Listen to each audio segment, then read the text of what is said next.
سیدنا امام علی مقام مکہ میں تھے، پورا رمضان المبارک مکہ میں گزارا، شوال اور ذی القعدہ بھی مکہ میں گزارا۔ امام مسلم بن عقیل کو آپ نے کوفہ بھیجا تھا حالات معلوم کرنے کے لیے۔ کوفہ والوں نے ان کا بڑا شاندار استقبال کیا تھا، تو انہوں نے لیٹر لکھ کر بھیج دیا تھا، اے امام یہاں کے حالات بہت اچھے ہیں، سب آپ کے حق میں ہیں، آپ کے صرف انتظار میں ہیں، آپ تشریف لائیں اور ہر کوئی آپ سے بیعت کرنا چاہتا ہے۔ یہ خط پہنچا امام علی مقام کے پاس، لیکن کوفہ میں کیا ہوا اس کے بعد؟ امام مسلم بن عقیل اور ان کے بچوں کو اور ان کے جتنے حمایتی تھے ان کو بڑی سزائیں دے کر کے ابن زیاد نے قتل کیا اور کوفہ میں ان کے سروں کو لٹکا دیا۔ یہ خبر امام حسین تک کسی نے نہیں پہنچایا۔ امام علی مقام مکہ سے اپنے خاندان والوں کو لے کر نکلتے ہیں، چلو کوفہ والوں نے ہمیں بلایا ہے، ہزاروں کی تعداد میں ان کے خط آئے ہیں، ہم ان کے خط کا جواب دینے کے لیے پہنچے اور ان لوگوں نے ایک امام حق کا مطالبہ کیا ہے، ہم ان کے اس مطالبے کو پورا کرتے ہیں۔ جبکہ مکہ میں موجود بہت سارے صحابہ اکرام اور دیگر تابعین نے آپ کا راستہ روکنے کی کوشش کی، بہت کوشش کی کہ آپ نہ جائیں، آپ مکہ میں امن و امان کے ساتھ ہیں، کوفہ والے دغا کر جائیں گے۔ امام علی مقام کی نظر میں صرف وہی بات تھی کہ کل بروز قیامت اگر انہوں نے اللہ کے حضور کہہ دیا کہ ہم نے تیرے نبی کے نواسے کو بلایا تھا، وہ آئے نہیں، اس لیے ہم نے یزید کی بیعت کر لی، تو رب تبارک و تعالیٰ کی بارگاہ میں کیا جواب دوں گا؟ اگر مولا مجھ سے یہ سوال کرے کہ اے حسین کیا تو نے اپنے نبی کی امت کو ایک فاسق و فاجر کے ہاتھ ایسی لاوارث چھوڑ دیا، انہیں بیعت کرنے کے لیے آزاد چھوڑ دیا؟ تو امام حسین کو اسی قیامت کا خوف ستاتا تھا، تو انہوں نے بلایا تو رخت سفر باندھ لیا۔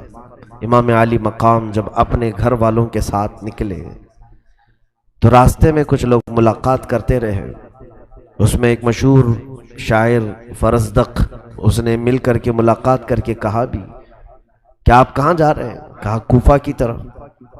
تو اس نے ایک تاریخی جملہ کہا، اے امام حسین ابن علی، کوفہ والوں کے دل آپ کی طرف ہیں لیکن ان کے نیزے اور تلواریں یزید کی طرف سے چلتی ہیں، آپ ان کی بات پر یقین نہ کریں۔ امام علی مقام نے کہا، اے فرزدق، اللہ نے جو مقدر رکھا ہے وہ ہو کر رہے گا۔ بہرحال آپ کا سفر آگے بڑھتا گیا، کارواں یہ منزلیں طے کرتا گیا۔ بیچ میں آپ کی سگی بہن زینب رضی اللہ تعالیٰ عنہ کے دو شہزادے عون و محمد چھوٹی عمر میں تھے، وہ اپنے والد کا خط لے کر کے آئے، حضرت عبداللہ بن جعفر کا خط۔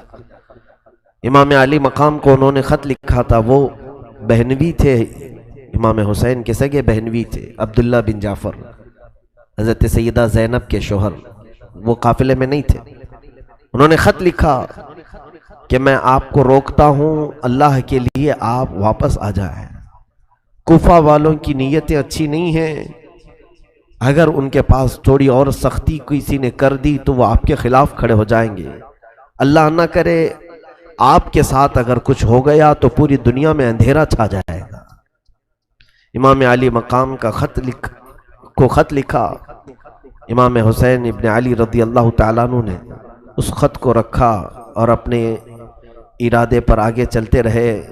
عون و محمد سے کہا کہ جاؤ اپنے ابا سے ہمارا سلام کہنا اور کہنا عافیت کی دعا کریں، ہم رسول کریم صلی اللہ علیہ وسلم کی امت کی خیر کے لیے نکلے۔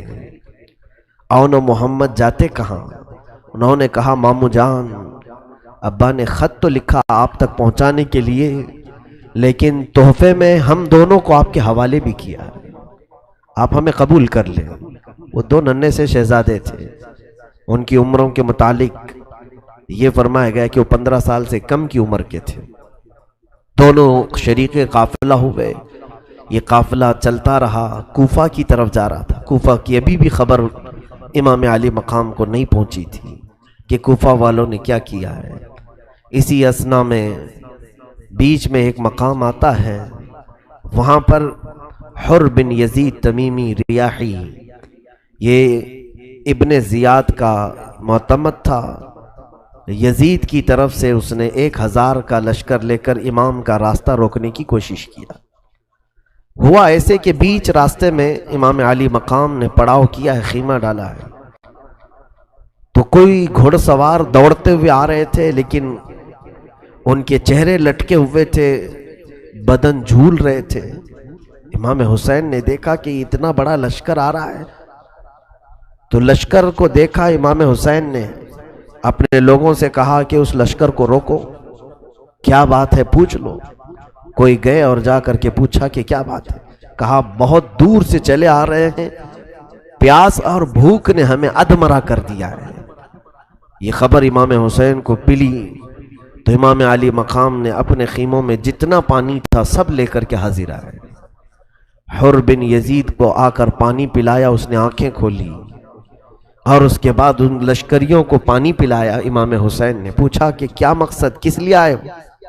وہ جانتے نہیں تھے امام علی مقام کو۔ کہا سنا ہے ہم نے یزید کے خلاف حسین ابن علی بغاوت کر کے نکلے ہیں، اور ہمیں حکم دیا گیا ہے کہ ان کو راستے ہی سے گرفتار کر کے لے آئے۔ تو اس میں حر بن یزید نے پوچھا کہ کون ہے تم میں حسین؟ بڑا بھاری مشکیزہ اٹھا کر کے وہ لشکریوں کو پانی پلا رہے تھے۔ کسی نے کہا یہی حسین ابن علی ہیں جس نے تجھے پانی پلایا۔ وہ پانی پلا رہے تھے کس لشکر کو؟ اس یزید کے لشکر کو جو گرفتار کرنے کے لیے آیا ہے۔ یہ ہے شان اہل بیت، چاہے پہچان کا ہو کہ بنا پہچان والا ہو، اسے پہلے پانی پلایا جائے۔ اسی لیے تو آج محرم میں ہم ہر جگہ سبیلیں لگاتے ہیں، کثرت سے پانی پلاتے ہیں۔ ہر کسی مذہب سے تعلق رکھنے والا پانی پی کر کے جائے، کم از کم ہمارے ہاتھوں سے شربت پی کر کے جائے۔ یہ سبیلیں اور شربت جو ہم لگاتے ہیں اسی محبت میں، بعض لوگ کہتے ہیں امام حسین تو پیاسے چلے گئے اور تم پانی پیتے ہو۔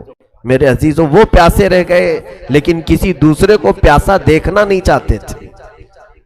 امام علی مقام کی یہ شان تھی، انہیں زیادہ عزیز تھا لوگوں کو پانی پلانا، کیونکہ خاندان بنی ہاشم کا تعلق ایسے کام سے تھا کہ حاجی جب حج کے لیے آتے تھے سال بھر میں، یہی بنی ہاشم، یہی قبیلہ پورے حاجیوں کو زمزم کا پانی پلانے کے لیے مقرر تھا۔ تو پانی پلانا تو ان کی خاندانی روایت تھی۔ حسین ابن علی رضی اللہ تعالیٰ عنہ نے حر بن یزید سے کہا کہ تم کس لیے آئے ہو؟ کہا ہم آپ کو گرفتار کرنے آئے ہیں، آپ نے خروج کیا ہے امیر المومنین کے خلاف، یزید کے خلاف، آپ نے بغاوت کی ہے، اس لیے ہم آپ کو گرفتار کرنے آئے ہیں۔ حضرت امام حسین رضی اللہ تعالیٰ عنہ نے کہا تو مجھے گرفتار کرے گا؟ اور اس کے بعد اس کی باتوں کا خیال نہیں کیا، آگے چل پڑے، اور اس کے بعد اپنے قافلے والوں سے کہا کہ خیمے اٹھاؤ اور چل پڑو۔ اس کی بات کی طرف توجہ ہی نہیں دی، اس نے پھر للکارتے ہوئے پیچھے کی طرف بڑھا اور امام علی مقام سے کہا رک جائیں، ہمارے ساتھ آپ کو چلنا پڑے گا۔ امام حسین نے کہا ثقلت کا امک، تیری ماں تجھ پر روئے۔ یہ جملہ عرب میں کہا جاتا ہے، کسی کے موت کی بات کہی جانی ہو، تیری ماں تجھ پر روئے، کیا تو مجھے گرفتار کرے گا؟ حر بن یزید نے پلٹ کر کے ایک جملہ کہا، اے حسین، عرب کا کوئی دوسرا آدمی یہ جملہ کہتا تو میں ضرور اسے جواب دیتا، لیکن تمہاری ماں کو میں کیسے کہوں کہ تم فاطمہ کے بیٹے ہو؟ اسے اتنی خبر تو تھی کہ زہرا کا بیٹا ہے، اور اس نے گالی نہیں دی امام علی مقام کو۔ امام حسین نے وہیں سے یہ دیکھا کہ یہ زہرا کا چاہنے والا ہے، یہ فاطمہ سے محبت تو کرتا ہے۔ بہرحال اس قافلے کو آگے بڑھایا جاتا رہا، یہاں تک کہ حر بن یزید نے آگے پہنچ کر کے پھر قافلے کو روکا۔ امام حسین نے کہا کہ تم آخر چاہتے کیا ہو؟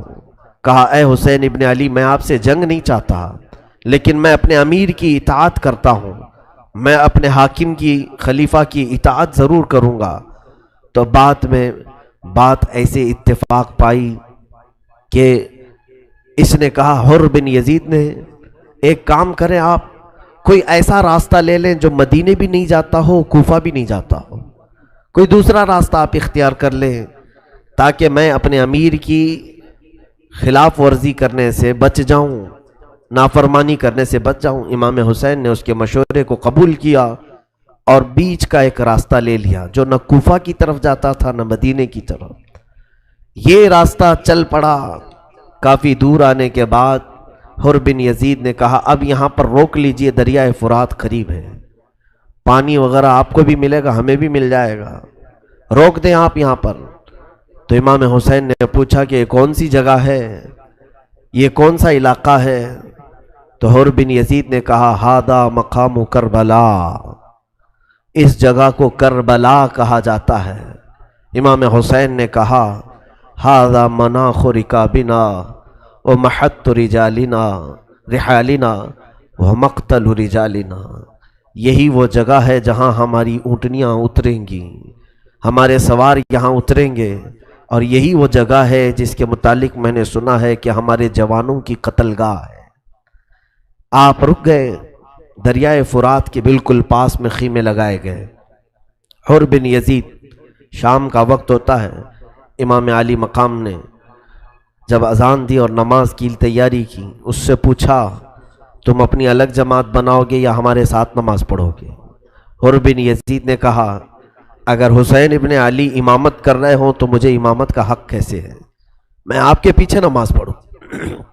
نماز ان کے پیچھے پڑھا، لشکر لے کر کے آیا ہے، مخالفت میں گرفتار کرنے کے لیے آیا ہے، اور نماز انہی کے پیچھے پڑھ رہا ہے۔ امام علی مقام کے پیچھے نماز ادا کیا۔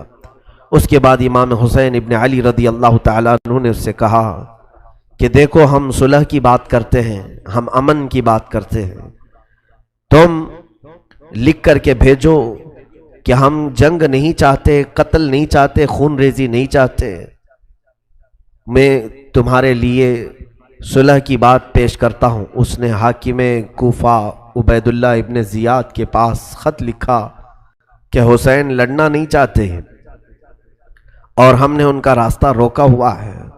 خط آنے کے بعد اس کو حر بن یزید کی بات پر یقین نہیں آیا۔ اس نے عمرو بن سعد نامی ایک شخص جو سعد ابن ابی وقاص رضی اللہ تعالیٰ عنہ کا بیٹا ہے، عشرہ مبشرہ میں سے ہیں وہ صحابی، ان کا بیٹا ہے عمرو، اسے ایران کی حکومت دینے کا اسے لالچ دی گئی تھی، اور اس لالچ میں وہ ایران پر چڑھائی کرنے کے لیے جا رہا تھا۔ حاکم کوفہ ابن زیاد نے اسے طلب کیا اور کہا کہ پہلے تو حسین کا یہ معاملہ نپٹ، اس کے بعد تجھے ایران بھیجا جائے گا۔ وہ 4000 کا لشکر لے کر کے آیا اور اسے امام حسین ابن علی کے پاس بھیجا گیا۔ اچانک رات کو امام حسین رضی اللہ تعالیٰ عنہ 2 محرم کو کربلا اتر چکے تھے۔ یہ 2 محرم کی تاریخ تھی جب آپ کربلا اتر چکے تھے، اور 7 محرم آئی جب تک تو دریائے فرات پر پورا قبضہ آپ کا تھا۔ ابن سعد رات کو آیا، 4000 کا لشکر لے کر گھوڑے دوڑاتے ہوئے آئے۔ بی بی زینب اور کئی عورتیں سیدنا امام حسین کے خیمے میں آئیں اور کہنے لگیں کہ یہاں پر اچانک بڑی فوج آ رہی ہے۔ تو امام حسین رضی اللہ تعالیٰ عنہ باہر نکل کر کے دیکھتے ہیں ایک بڑا لشکر آیا ہے، 4000 فوجی اس میں ہیں۔ تو فوجیوں کے امیر سپہ سالار کو طلب کیا، پوچھا کہ کیا ماجرا ہے؟ عمرو بن سعد آگے بڑھا اور کہا اے حسین ابن علی، جبکہ وہ عمرو بن سعد امام حسین کی ساری فضیلتوں سے اچھی طرح واقف تھا، وہ جانتا تھا کہ رسول اللہ کے نواسے ہیں، ان کی فضیلت میں کیا کیا حدیثیں ہیں، اسے سب معلوم تھا، لیکن برا ہو دنیا کی لالچ کا اور حکومت کے تخت کا۔ ایران کی کرسی نے اسے بیوقوف بنا دیا، پاگل بنا دیا تھا، اور اس نے آ کر کے کہا اے حسین، آپ نے خروج کیا ہے خلیفہ برحق کے خلاف، ہم آپ کو گرفتار کر کے لے جائیں گے، یا تو آپ یزید کی بیعت کو قبول کر لیں یا ہمارے ساتھ جنگ کرنے پر تیار ہو جائیں۔ امام حسین رضی اللہ تعالیٰ عنہ نے اسے بھی سمجھایا، رات کو بلایا، دوسرا دن تھا 8ویں محرم، بلایا اور میٹنگ کی، سارے لشکریوں کو الگ کر کے تنہا اس کے ساتھ بات کی، کہا میں 3 تمہیں آپشن دیتا ہوں، اختیارات دیتا ہوں، اس میں کوئی ایک چیز پسند کر لو۔ کہا ہاں بتائیے۔ امام حسین رضی اللہ تعالیٰ عنہ نے کہا پہلی چیز یہ ہے کہ میں جہاں سے آیا ہوں مجھے وہاں واپس بھیج دو. میں مدینے سے آیا تھا یا مکہ سے آیا تھا, مجھے وہیں واپس بھیج دو. دوسری بات یہ ہے کہ یا تو پھر مجھے ملک شام جانے دو, یزید کے پاس جا کر میں خود اپنا معاملہ طے کروں گا, جیسے میرے بڑے بھائی امام حسن رضی اللہ تعالیٰ عنہ نے امیر معاویہ سے معاملہ طے کیا تھا.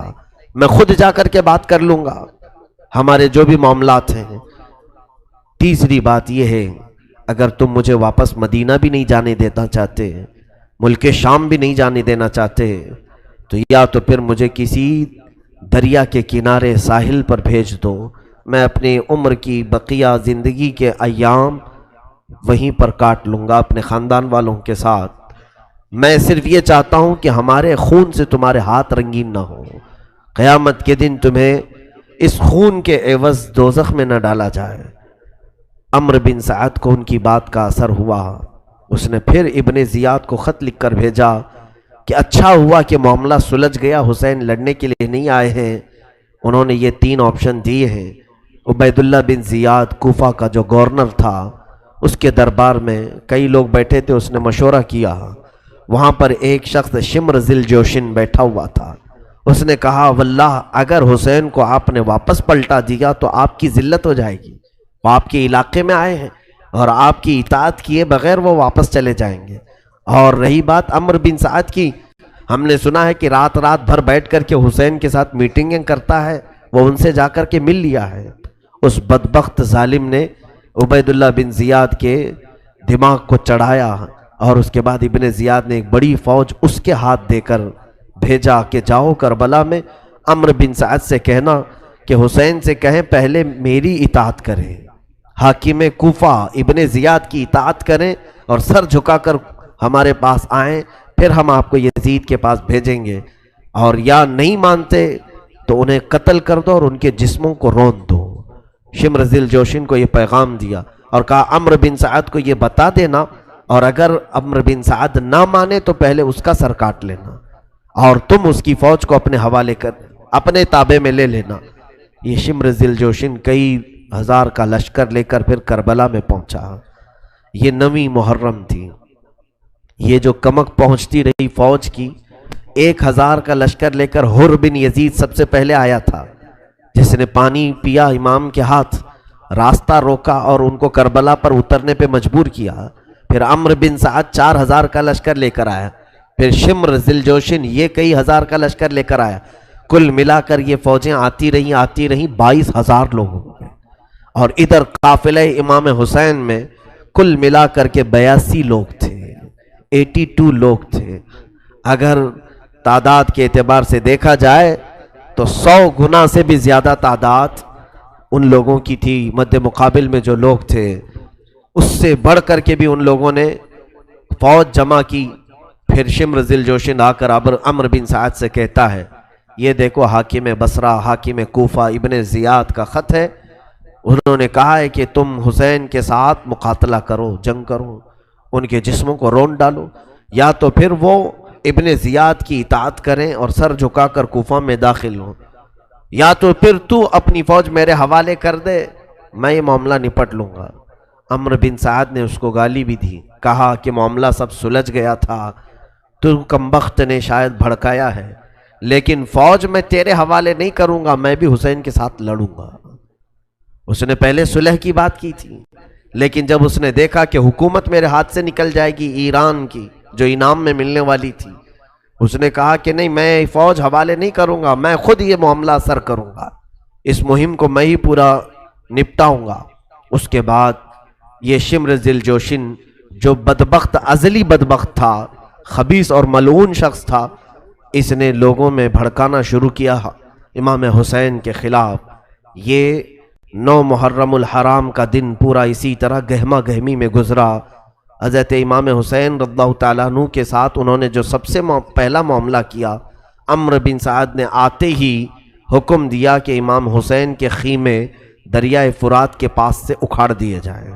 7ویں محرم کو ہی حسین ابن علی کے خیمے اکھاڑ دیے گئے, جبکہ حضرت عباس جو امام حسین کے بھائی تھے, سگے بھائی ہیں, عباس علمبردار, اس قافلے میں جو شریک ہیں, مختصر سا اگر میں ان کا اجمالی تذکرہ کروں تو یوں سمجھ لیں سیدنا امام علی مقام حسین رضی اللہ تعالیٰ عنہ ہیں اس قافلے میں۔ آپ کے 3 صاحبزادے ہیں، علی اکبر، علی اوسط، امام زین العابدین، علی اصغر، چھوٹے سے بچے، اور امام علی مقام کی 2 بیویاں ساتھ میں ہیں، بی بی شہر بانو اور حضرت علی اصغر کی ماں ام لیلہ، اور ان کے علاوہ حضرت امام حسن رضی اللہ تعالیٰ عنہ کے صاحبزادوں میں 3 یا 5 صاحبزادے تھے۔ حضرت علی کرم اللہ وجہہ الکریم کے 5 بیٹے اور تھے جو دوسری آپ کی زوجہ محترمہ سے تھے۔ امام مسلم بن عقیل کے 3 شہزادے اور تھے، 2 تو کوفہ میں شہید ہو گئے تھے۔ اس طرح سے امام حسین کے گھر کے ہی 52 افراد اس میں تھے، صرف خاندان اہل بیت کے 52 لوگ تھے۔ باقی ساتھیوں میں، محبت کرنے والوں میں 20 لوگ اور شامل ہو گئے تھے۔ اس میں سے کیسے شامل ہوئے وہ بھی الگ الگ ان کے اپنے واقعات ہیں۔ امام حسین رضی اللہ تعالیٰ عنہ کے ساتھ زہیر بن قین شامل ہوا، جو کہ اہل بیت سے اس کو کوئی تعلق نہیں تھا، لیکن امام حسین نے ایک بار کیا بلایا، وہ حج کر کے واپس آ رہا تھا، اس نے ساری چیزیں ترک کر دی، اپنی بیوی کو طلاق بھی دیا راستے میں، اور کہا میں حسین ابن علی کے ساتھ جا رہا ہوں۔ ساری چیزیں قربان کر کے وہ ساتھ میں چل پڑا، زہیر بن قین۔ اب ہوا یہ کہ 7ویں محرم کو ان کے خیمے اکھاڑ کر دوسری جانب لگوا دیے گئے۔ کہا کہ فرات کے قریب ایک بھی خیمہ نہیں ہونا چاہیے حسین کا، خیمے بدل دیے گئے۔ فرات پر یزیدی لشکر کا پورا قبضہ ہو گیا۔ دریائے فرات جس کے پانی آج بھی موجیں مارتا ہے، اور بڑا میٹھا پانی، پوری دنیا میں مشہور یہ نہر ہے، نہر فرات، اس کا پانی بند کر دیا گیا۔ 7 محرم سے امام علی مقام کے پورے قبیلے، پورے خاندان پر پانی کو بند کر دیا گیا تھا۔ 7 محرم، 8 محرم، 9 محرم، 10واں محرم بھی آ رہی ہے۔ 10ویں محرم کی شب تھی، یعنی جو کل رات جو گزری ہے، یہ عاشورہ کی شب ہے۔ امام علی مقام نے اپنے پورے خاندان والوں کو جمع کیا، پورے لوگوں کو جمع کیا، اور ایک فصیح و بلیغ خطبہ دیا۔ اس میں یہ فرمایا، اے بنی ہاشم، اے رسول اللہ کے گھر والوں، آج حسین بن علی کو اس مقام تک پہنچنا پڑا کہ ہر جگہ میرے سر کے اطراف تلواریں اور نیزے لہرا رہے ہیں۔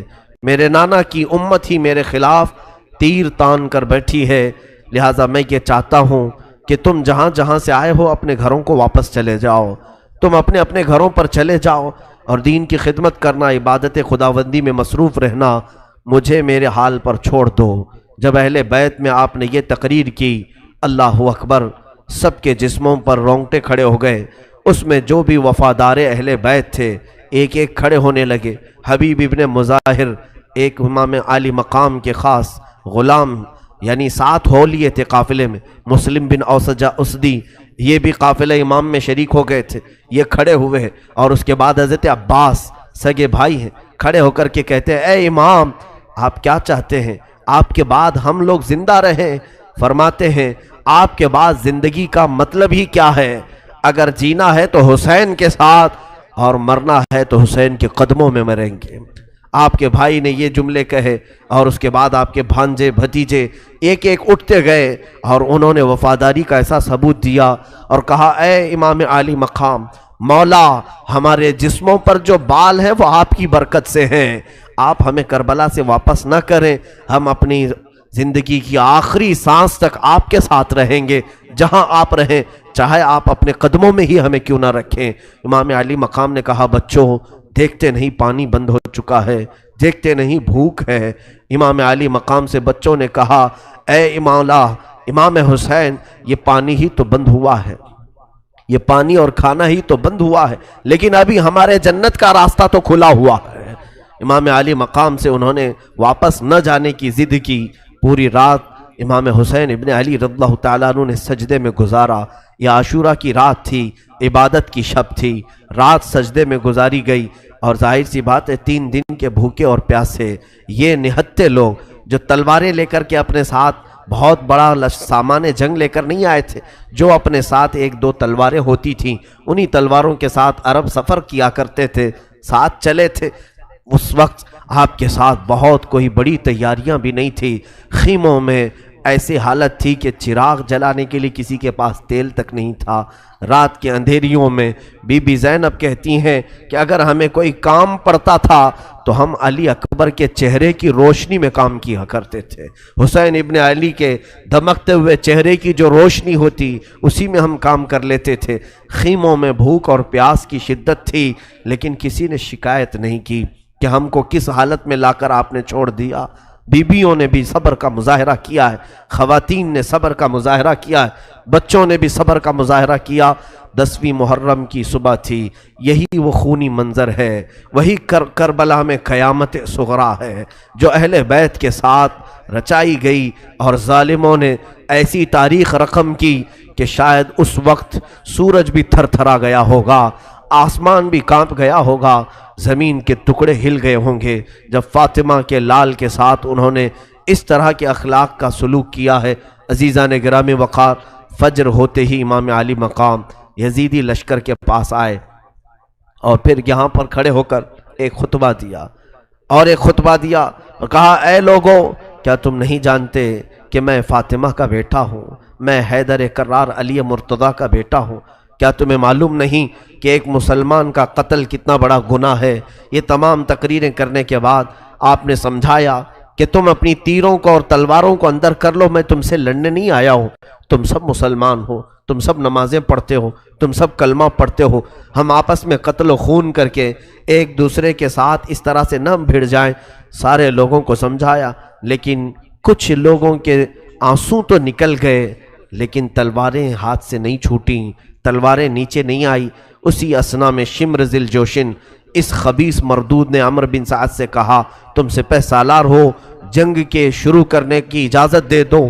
اسی اسنا میں حر بن یزید، جو 1000 کا لشکر لے کر سب سے پہلے امام حسین کے پاس آیا تھا، اس نے آ کر کے پوچھا، اے لوگو، کیا تم صحیح میں حسین کے ساتھ جنگ کرنا چاہتے ہو؟ حقیقت میں تم لڑو گے امام حسین کے ساتھ؟ تو سبوں نے کہا، ہم آئے اسی لیے ہیں کہ حسین کے ساتھ ہم وہ سلوک کریں گے کہ دنیا یاد رکھے گی۔ حضرت اس وقت حر بن یزید نے کہا، اے لوگو، کیا تمہیں ڈر نہیں لگتا کہ حسین بن علی کے ساتھ لڑنے سے تمہاری آخرت خراب ہوگی، عاقبت برباد ہوگی؟ لوگوں نے اسے تانا مارنا شروع کیا کہ تو وفادار نہیں ہے، یزید کو ہم خط لکھ کر کے بھیج دیں گے، 1000 کا لشکر دے کر کے تجھے بھیجا گیا تھا حسین کو گرفتار کرنے کے لیے، تو اب بہکی باتیں کر رہا ہے۔ حر بن یزید فوج سے الگ ہو کر درمیان میں کھڑا ہوا، اپنے خیمے کے پاس آیا، اس کے گھر والے بھی تھے، اس کی بیوی اور اس کا بڑا بیٹا بھی تھا۔ انہوں نے دیکھا کہ حر کانپ رہا ہے اور بہت زیادہ جسم میں تھرتھراہٹ آ گئی۔ گھر والوں نے پوچھا، حر، یہ کیسی کپکپاہٹ ہے، کیسے کانپنا ہے؟ اس نے کہا، میں ایک طرف جنت دیکھ رہا ہوں اور ایک طرف دوزخ دیکھ رہا ہوں۔ حسین کے خیمے کی طرف مجھے جنت دکھ رہی ہے اور یزیدی لشکر کی طرف مجھے دوزخ دکھ رہی ہے، اور میں بیچ میں کھڑا ہوں۔ بتاؤ اے لوگوں، میں کیا کر سکتا ہوں؟ میں اگر دوزخ کو جان بوجھ کر کے ہاتھ میں لے لوں تو دنیا میں مجھ سے زیادہ بے وقوف اور پاگل کوئی نہیں ہوگا۔ یہ سنتے ہی اس کی بیوی نے کہا، اے حر، آپ کے دل میں جو بات ہے وہ عمل کر جاؤ، جو دل تمہارا چاہ رہا ہے اس پر عمل کر جاؤ۔ حر نے فوراً اپنا گھوڑا دوڑایا اور اپنے بیٹے کو لیا، اپنی بیوی کو لیا، سیدھے امام حسین کے خیمے میں آیا۔ امام حسین نے دیکھا یزیدی لشکر کا پہلا کمانڈر آیا ہے، پوچھا کہ کیسے آنا ہوا، ابھی تو کوئی جنگ کی بات نہیں ہے۔ حر بن یزید نے کہا، نہیں، جنگ کا طبل بج گیا ہے اور اعلان ہو چکا ہے کہ اہل بیت کے سر اڑائے جائیں گے، تیروں سے آپ کے جسم چھلنی کر دیے جائیں گے۔ میں اس لیے لشکر یزید چھوڑ کر آیا کہ مجھے رب نے ہدایت دی اور مولا مجھے تمہارے قدموں میں ڈال دیا۔ اے حسین، کیا میری بخشش کا کوئی راستہ نکل سکتا ہے؟ میں ہی ہوں جو آپ کو یہاں اترنے پر مجبور کیا، میں ہی ہوں جو آپ کو کربلا کے میدان پہ لے آیا۔ حر نے کہا، کیا میری بخشش ہو سکتی ہے اگر میں اس عمل سے باز آ جاؤں؟ حسین ابن علی نے اس وقت بھی گلے لگایا اور کہا، انت حر فی الدنیا و فی الاخرہ، اے حر، تو دنیا میں بھی آزاد ہے اور آخرت میں بھی آزاد ہے۔ یہ اہل بیت کی شان ہے۔ اخیر وقت میں وہ آیا، حسین ابن علی نے گلے لگا لیا اور اس کے بعد حر نے کہا، اے حسین، آپ حکم فرمائیں، میں آپ کی طرف سے سب سے پہلے لڑنے کے لیے جاؤں گا۔ آیا تھا یزید کی طرف سے، اسی کو کہتے ہیں مولا کی ہدایت کاملہ۔ جب رب تبارک و تعالیٰ چاہتا ہے تو کفر کے اڈے سے بھی کسی کو نکال کر دائرہ اسلام میں لے آتا ہے، اور جب کبھی کسی کو گمراہ کرنا چاہے تو کعبہ کے قریب رکھ کر کے بھی کسی کو بے ایمان اور کفر کی موت مار دیتا ہے۔ اللہ کی ہدایت پر اور اسی کی آس میں رہو اور ایمان کا تقاضا کرتے رہو، طلب کرتے رہو۔ عزیزان گرامی، صبح عاشور کی ہے، دن یہ عاشورہ کا چل پڑا ہے۔ امام عالی مقام نے اس وقت اپنے گھر والوں کو صبر کی تلقین شروع کر دی، پھر سے دوبارہ جمع کر کے کہا اب بھی وقت ہے، تم سب کے سب پلٹ جاؤ، میں اکیلا نپٹ لوں گا، جب تک میری طاقت ہے میں ان کے ساتھ جو معاملات ہوں گے نپٹ لوں گا، لیکن مجال ہے کسی ایک شہزادے نے بھی کہا ہو ہم واپس چلے جائیں، کسی نے نہیں کہا۔ اس کے بعد عمرو بن سعد ظالم یزید کا سپہ سالار شمر ذی الجوشن کو لے کر اعلان کر دیا کہ تیر تان لیے جائیں۔ سارے لوگوں نے گھٹنے ٹیک دیے اور حکم کی فرما برداری پر اپنے اپنے تیر سنبھال لیے، اور خیمہ حسین کی طرف ہر ایک کا تیر تھا۔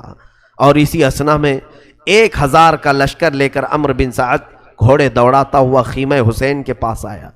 جیسے ہی وہ آیا، اب سیدنا امام حسین نے اپنے گھر کے 20 افراد کو لیے اور ان 1000 کا مقابلہ کرنا شروع کیا۔ ہم نے تو بدر کے متعلق سنا ہے 313 تھے اور مقابل میں 1000 تھے، یا حسین کے ساتھ 20 ہیں اور مقابل میں 1000 ہیں۔ یہ ہاشمی جوانوں کے ساتھ امام حسین کے شہزادوں نے وہ آئے ہوئے لشکریوں کو جو دوڑا رہے تھے، خیموں کے پاس بے حرمتی کر رہے تھے، حسین ابن علی کے شہزادوں نے ان کی صفوں کو ایسے کاٹا، پورے مجمع کو ایسا منتشر کیا کہ کئی گھوڑے زخمی ہو کر گرے، کئی فوجیں وہاں کٹ گئیں، اور اس کے بعد وہ جان بچا کر پھر خیمہ یزید میں آ گئے، یزید کے لشکریوں میں آ کر مل گئے اور کہا اس طرح سے جنگ نہیں ہوگی۔ پھر عمرو بن سعد نے کہا اب دیکھنا تم سب گواہ رہنا، سب سے پہلا تیر حسین کی طرف میں چلاتا ہوں، اور یہ کہہ کر کے اس نے خیمہ حسین کی طرف تیر چلایا، اور اس کے بعد اعلان کر دیا جنگ کا آغاز ہو چکا ہے۔ طبل بجائے گئے، باجے بجائے گئے اور سر پھونکے گئے، وہاں پر طبلے، بانسریاں اور یہ جو بجائے جا رہے تھے حسین کے ساتھ جنگ چھیڑنے کے اعلان میں بجائے جا رہے تھے۔ آج بھی لوگ بجاتے ہوئے نکلتے ہیں، شاید آج بھی لوگوں کے دل میں یہ ہوگا حسین کو بلا رہے ہوں گے کہ پھر سے جنگ شروع ہونے جا رہی ہے۔ طبلے بجائے گئے تھے یزید کی طرف، اور اس کے لشکریوں نے اعلان کے لیے ڈھول باجے بجا کر کے شروعات کی جنگ کی۔ امام حسین ابن علی رضی اللہ تعالیٰ عنہ اپنے خیمے میں بیٹھے تھے، حر بن یزید جو آئے امام علی مقام کی بیعت کی تھی اور وفاداری کا ثبوت دیا تھا، وہ اٹھے اور جانے لگے تو حر بن یزید کا بیٹا علی وہ کھڑا ہوا اور کہا کہ اے ابا جان، آپ کے ہوتے ہوئے، میرے ہوتے ہوئے آپ کیسے جائیں گے، مجھے اجازت دیں۔ تو سب سے پہلے حر بن یزید کا بیٹا میدان کربلا میں اترا۔ یہ امام علی مقام کے وہ نئے ساتھی ہیں جو اسی دن ملاقات کی ہے اور اسی دن نکل پڑے، اور اس جوان نے 2-3 لوگوں کو اپنی تلوار سے مارا، لیکن زیادہ دیر تک وہ نہیں مار سکا۔ اچانک اسی اسنا میں ظالموں نے اسے گھیر کر شہید کر دیا۔ نوجوان بچے کا جیسے ہی انتقال ہوا، حر بن یزید کہتے ہیں کہ میں گھوڑا دوڑا کر میرے بیٹے کی لاش اٹھانے کے لیے نکلا تھا کہ حسین کے نام پر میرا شہزادہ گر گیا ہے، بیٹا میرا انتقال کر گیا ہوگا، اس لیے کہ وہ بار بار چلا رہا تھا ادرکنی یا ابتا، اے میرے ابا آ جاؤ، مجھے پکڑ لو، مجھے اٹھا لو، اور اس کی روح قبض ہو چکی تھی حر بن یزید کے بیٹے کی۔ حر کہتے ہیں میں گھوڑا دوڑاتے ہوئے میرے جوان بچے کے تک پہنچنا چاہ رہا تھا، دیکھا وہاں پر مجھ سے پہلے حسین ابن علی پہنچے ہوئے ہیں اور امام علی مقام اس جوان کو اٹھا رہے ہیں اور اٹھا کر کے خیمے کی طرف لا رہے تھے۔ حر بن یزید نے کہا آقا یہ غلام زادہ ہے، یہ غلام زادہ ہے، آپ اپنے کندھوں پر اس غلام کو اٹھا کر لا رہے ہیں۔ حسین ابن علی نے کہا حر تجھے معلوم نہیں دنیا کا دستور ہے بوڑھا باپ جوان کی میت کو نہیں اٹھاتا، بوڑھا جوان کے لاشے کو نہیں اٹھا پاتا کیونکہ کندھے جھک جاتے ہیں، جھول جاتے ہیں اور کمر ٹوٹ جاتی ہے، یاد رکھنا اگر کسی کے سامنے اس کے جوان بیٹے کی موت ہو جائے، کون سا باپ ہے جو جنازہ اٹھانے کی ہمت کرے گا؟ حر بن یزید نے کہا آقا یہ غلام زادہ ہے، آپ اٹھا رہے ہیں۔ حسین ابن علی نے کہا کہ اے حر تجھے معلوم نہیں دنیا کا دستور ہے کہ جوان بیٹوں کو باپ نہیں اٹھا پاتا، تو میں اٹھاؤں گا جب تک رہوں گا۔ لیکن کربلا نے وہ بھی منظر دیکھا جب حسین نے خود اپنے شہزادوں کی لاشیں اٹھائے، تب کوئی دوسرا اٹھانے والا تھا ہی نہیں۔ اے میرے عزیزو، امام علی مقام اس جوان بچے کی لاش کو خیمے تک لے آئے۔ حر بن یزید یہ امام علی مقام کی طرف سے نکلے اور اپنے بیٹے کی موت کا غم بھی لاحق تھا۔ یزید کے لشکریوں پر وہ شیر کی طرح بپھر گئے، جگہ جگہ سے ان کی صفوں کو کاٹتے رہے۔ عمر بن سعد نے کہا کہ پکڑ لو حر بن یزید کو اور گرفتار کرو۔ لوگوں نے جب تیروں سے حملہ کیا اور پھر دیکھا کہ تیر کھا کر تقریباً 27 تیر حر بن یزید کے جسم پر لگے، لیکن وہ کسی تیر کا کوئی بھی نوٹس نہیں لیتے تھے، اور اس کے بعد ایسا ہوا کہ ان کے گھوڑے کو گرایا گیا اور لوگ ان کے جسم پر چڑھ گئے اور ان کا سر بھی جسم سے الگ کیا گیا۔ حر بن یزید کو وہاں پر شہادت ہوئی۔ عالی مقام امام حسین رضی اللہ تعالیٰ عنہ کے خاندان میں سے کوئی بھی بچے کو ان کے ساتھیوں نے پہلے میدان میں اترنے نہیں دیا جب تک امام علی مقام کے وفادار ساتھ میں تھے۔ حضرت حبیب ابن مظاہر، مسلم بن اوسجہ اسدی اور زہیر بن قین البجلی، عبداللہ، یہ تمام وہ لوگ ہیں جو امام علی مقام کے ساتھ تھے، خاندان والے نہیں تھے، لیکن انہوں نے خاندان کے کسی فرد کو جانے نہیں دیا، پہلے خود اترے۔ حبیب ابن مظاہر آئے، زہیر بن قین آئے، یہ سب لڑتے رہے، عبداللہ آئے، یہ سب لڑتے لڑتے جام شہادت نوش کر گئے۔ ان کے جسموں کو یزیدیوں نے پامال کیا، بکھیر دیا۔